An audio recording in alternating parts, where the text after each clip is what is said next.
ঝড়ের দিনে খাটের নিচে তাকালেই অজানা কোনো ভৌতিক শক্তি শেষ করে দেয় বাচ্চাদের জীবন, টেনে নিয়ে যায় কোনো এক অন্ধকার দুনিয়ায় এবং কবজা করে বসে সেই বাচ্চাদেরই শরীর।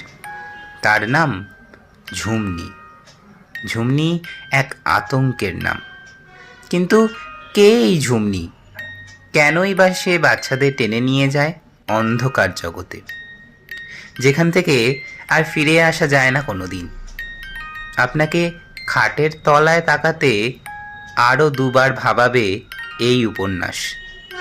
পড়ে দেখুন ত্রিজিৎ করের লেখা অসাধারণ একটি উপন্যাস ঝুমনি। এই বইটির মধ্যে দুটো উপন্যাস রয়েছে, ঝুমনি এবং আবার ঝুমনি।